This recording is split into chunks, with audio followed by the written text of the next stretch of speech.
C'était un bien qui s'échangeait au même titre que n'importe quel autre, qui avait un prix. Les prix étaient en fonction d'une série de choses, physionomie, force, âge, etc. On révisait la dentition au marché, quel était l'état de la dentition, si tous les doigts étaient là, si le boitait, enfin tout ça, ça entrait en ligne de compte pour qualifier la marchandise et pour lui donner un prix. Et évidemment, absence de droit total, puisque c'est pas une personne. Un esclave, c'est un bien meuble, c'est donc une non-personne. Les traitements étaient très durs et le travail était intraitable. La journée de l'esclave, de 5 heures du matin à midi, une pause assez courte pour reprendre très vite jusqu'à 5 heures de l'après-midi. Et ça ne s'arrêtait pas. Ça ne pouvait pas s'arrêter parce qu'il y avait le commandeur. Ça ne pouvait pas s'arrêter parce qu'il y avait aussi les punitions, les sanctions. De quoi vivait l'esclave? De choses diverses, de tubercules, de féculents, très peu. Et il est arrivé un moment où le planteur ne pouvait plus subvenir aux besoins de l'esclave. Et on lui cédait une portion de terrain, les fameuses places à vivre.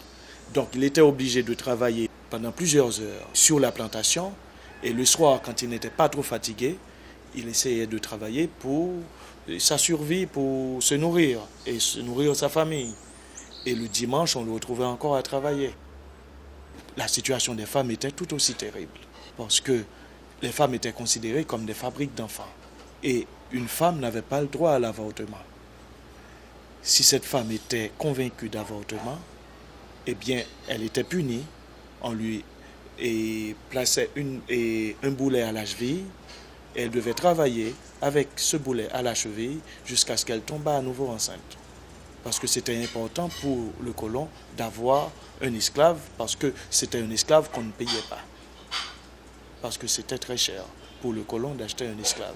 Rappelez-vous que le Code noir avait décidé tout simplement que, au-delà du fait qu'il n'avait pas d'âme, ces hommes venus d'Afrique étaient simplement des meubles, hein, corvéables à merci, et auxquels on retirait tout droit d'humanité.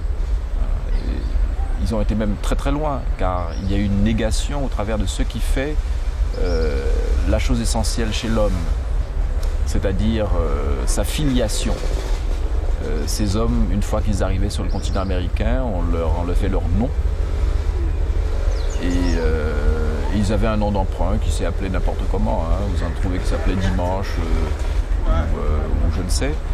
Et le fait de n'avoir pas de filiation est la chose la plus horrible qu'on puisse faire. Je ne connais pas de forme d'esclavage où on soit allé jusqu'à enlever le nom des individus.